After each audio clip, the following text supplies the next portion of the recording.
Hello दोस्तों, एक बार फिर से आप सभी का स्वागत है हमारे चैनल पर फॉर एग्ज़ाम में। आज हम बात करेंगे 24 और 25 अप्रैल की सभी इंपॉर्टेंट करंट अफेयर्स की। तो दोस्तों सेशन को लास्ट तक जरूर देखिएगा, बहुत ही इंपॉर्टेंट क्वेश्चन है। तो आइए देखते हैं। भारतीय सशस्त्र बलों की किस कमान ने 23 अप्रैल 2024 को मध्यम दूरी की बैलिस्टिक मिसाइल के नए संस्करण का सफल प्रक्षेपण किया है? तो मध्यम दूरी की बैलिस्टिक मिसाइल के नए संस्करण का सफल प्रक्षेपण किया है, तो किसके द्वारा किया गया है?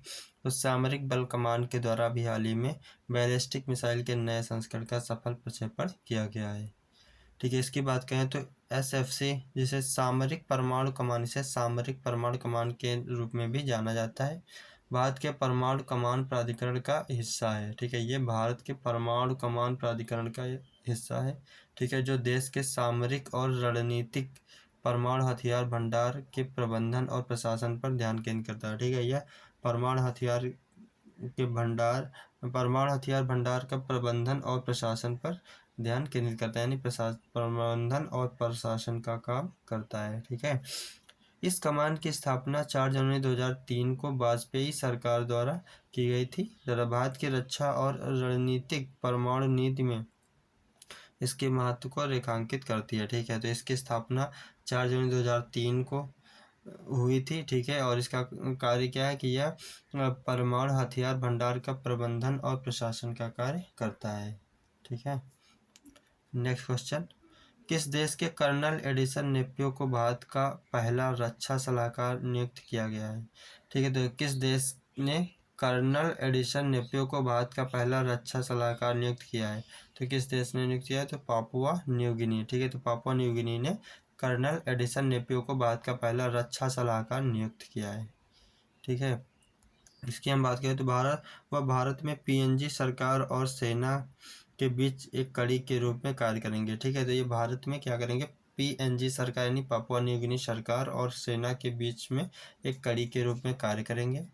ठीक है, यह नियुक्ति भारत फिलीपींस ब्रह्मोस सौदे को अंतिम रूप दिए जाने और प्रशांत क्षेत्र में चीन की बढ़ती उपस्थिति के बीच हुई। ठीक है, तो भारत और फिलीपींस के बीच में ब्रह्मोस का जो सौदा भी हाल ही में किया गया है, उसके अंतिम रूप दिए जाने के बाद और प्रशांत क्षेत्र में चीन की बढ़ती हुई उपस्थिति को देखते हुए यह क्या किया गया? इनकी नियुक्ति की गई है। ठीक है, प्रधानमंत्री नरेंद्र मोदी पिछले वर्ष पापुआ न्यू गिनी का दौरा किया था। ठीक है, तो पिछले वर्ष पापुआ न्यू गिनी का दौरा भी प्रधानमंत्री नरेंद्र मोदी के द्वारा किया गया था। ठीक है, अगर हम पापुआ न्यू गिनी की बात करें तो पापुआ न्यू गिनी दक्षिण पश्चिमी प्रशांत महासागर, ठीक है, दक्षिण पश्चिमी प्रशांत महासागर में स्थित पापुआ न्यू गिनी के पूर्वी आधे भाग और इसके तटीय द्वीपों को सम्मिलित करता है। ठीक है, तो पापुआ न्यू गिनी जो है न्यू गिनी के पूर्वी आधे भाग और उसके जो तटीय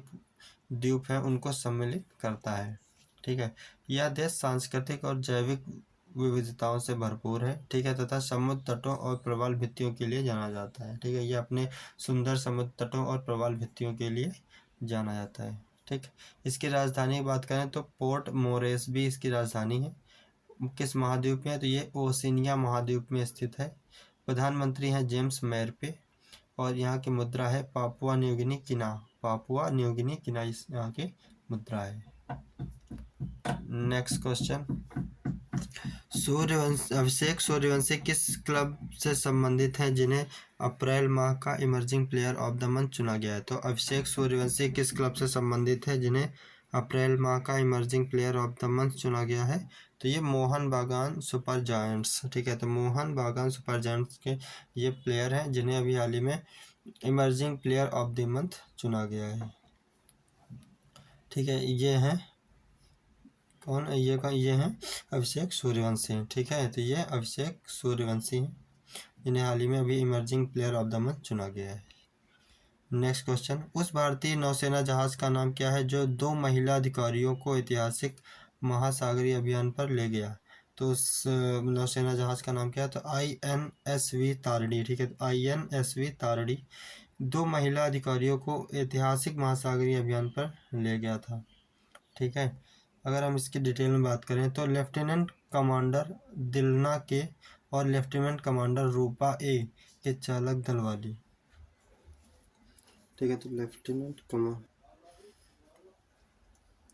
ठीक है, तो लेफ्टिनेंट कमांडर दिलना के और लेफ्टिनेंट कमांडर रूपा ए के चालक दल वाली INS वी तारड़ी ने 2 महीने का ऐतिहासिक महासागरीय अभियान पूरा किया, जो ऐसा करने वाली पहली भारतीय महिलाओं के रूप में एक महत्वपूर्ण उपलब्धि है। ठीक है, तो कौन कौन था इसमें था, तो दिलना के, लेफ्टिनेंट कमांडर दिलना के और लेफ्टिनेंट कमांडर रूपा ए के चालक दल वाली जो INS तारड़ी ने 2 महीने का ऐतिहासिक महासागरीय अभियान पूरा किया है। ठीक है, ये है INS तारड़ी।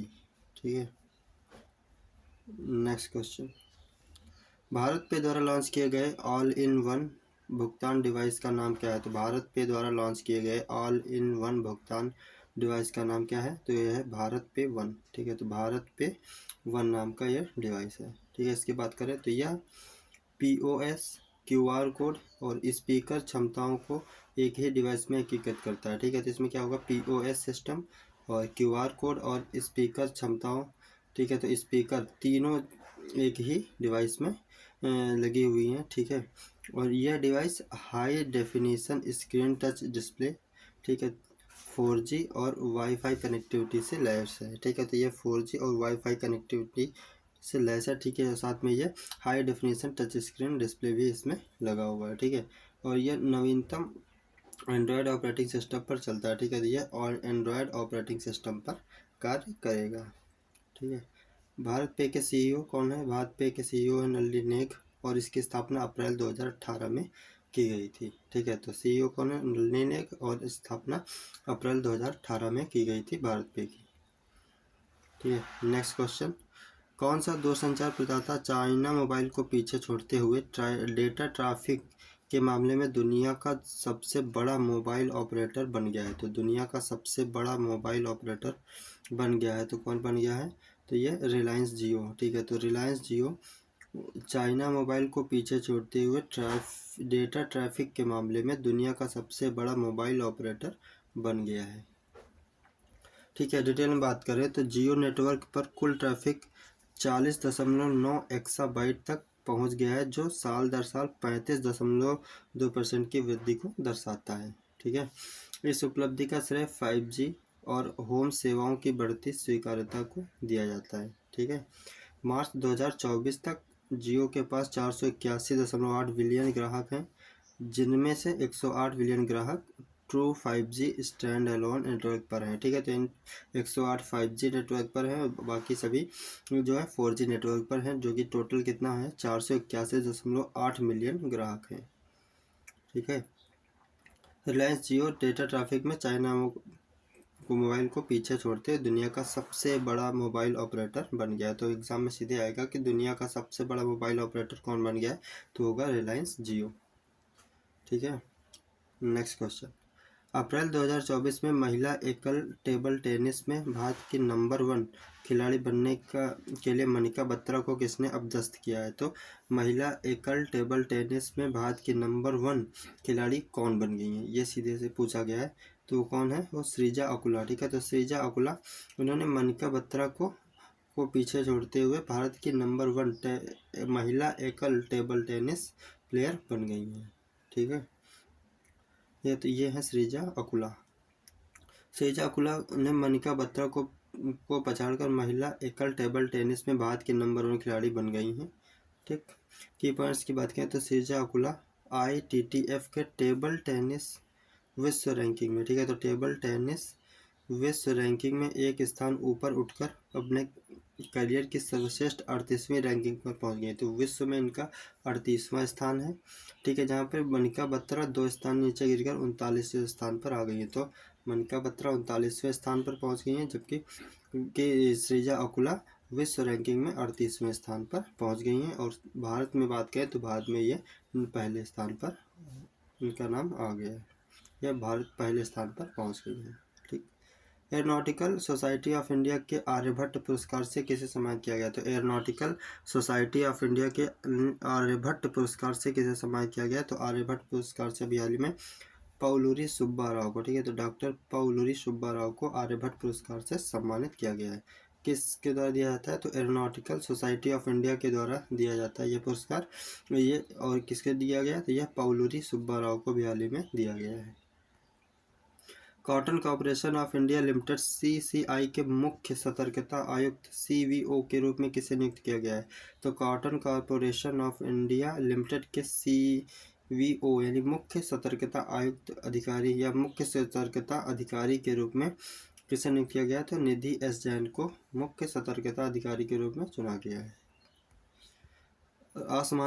आसमान की रानी the queen of sky Boeing 747 किस एयरलाइन कंपनी से संबंधित है? तो बोइंग 747 जैसे आसमान की रानी या इंग्लिश में बोले तो क्वीन ऑफ द स्काई के नाम से जाना जाता है, तो वो किस एयरलाइन से संबंधित है? तो यह एयर इंडिया से संबंधित है।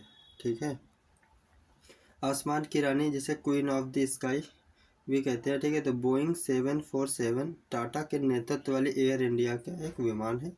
ठीक, एयर इंडिया ने अपने प्रसिद्ध 747 ठीक है, तो एयर इंडिया ने अपने प्रसिद्ध 747 बोइंग विमान को सेवानिवृत्त कर दिया है, जिससे एक युग का अंत हो गया। ठीक है, तो अभी बोइंग 474 जो कि एयर इंडिया ने इसे क्या किया गया? सेवानिवृत्त कर दिया गया, जिसलिए ये चर्चा में है।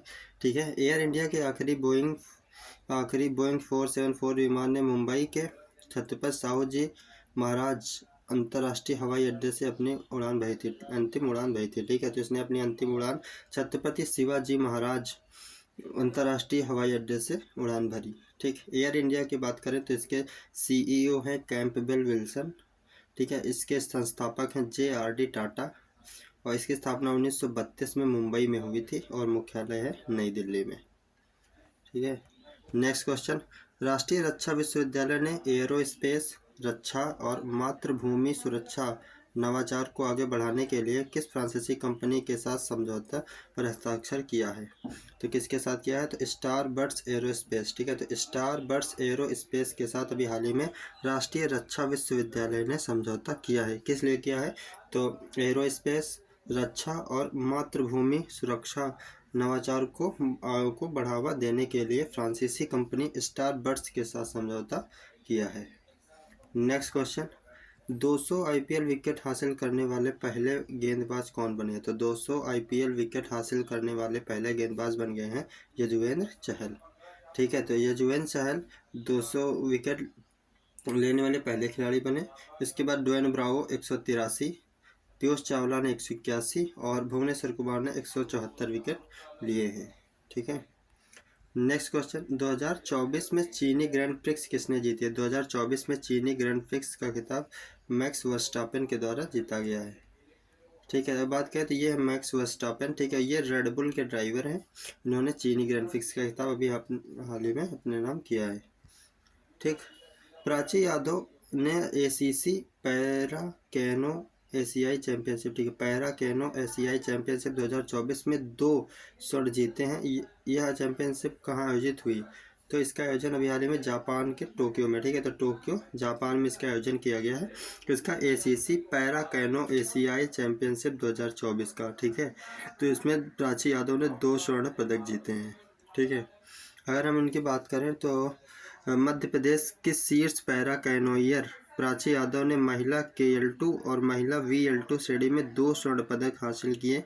ठीक है, यह चैंपियनशिप 18 अप्रैल से 21 अप्रैल के बीच आयोजित हुई, जिसमें एथलीटों ने उल्लेखनीय प्रदर्शन किया है। ठीक है, तो महिला KL2 और महिला VL2 श्रेणी में 2 स्वर्ण पदक प्राची यादव ने हासिल किया है। ठीक है, तो यह है प्राची यादव। ठीक है, और कहाँ की रहने वाली है? ये मध्य प्रदेश की रहने वाली है।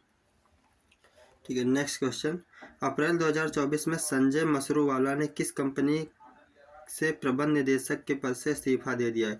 तो संजय मसरूवाला ने किस कंपनी से प्रबंध निदेशक के पद से इस्तीफा दे दिया? तो वो रिलायंस इंडस्ट्रीज के प्रबंध निदेशक पद से इस्तीफा दे दिया है। किसने? संजय मसरूवाला ने। ठीक, नेक्स्ट क्वेश्चन, चुनाव में प्रयुक्त होने वाली अमृत शाही में कौन सा रासायनिक यौगिक मौजूद होता है? ठीक है, तो ये आप सबके लिए होमवर्क है कि ये आपको क्वेश्चन कमेंट बॉक्स पे इसका आंसर बताना है कि चुनाव में प्रयुक्त होने वाला अमृत शाही में कौन सा यौगिक मौजूद होता है। ठीक है, तो इसका क्वेश्चन आपको कमेंट बॉक्स पे इसका आंसर कमेंट बॉक्स में आप लोगों को देना है। ठीक है, सो गाइज ये थे हमारे 24 और 25 अप्रैल के सभी इंपॉर्टेंट करंट अफेयर्स। सेशन पसंद आया तो लाइक करिएगा और चैनल को सब्सक्राइब जरूर करिएगा। धन्यवाद।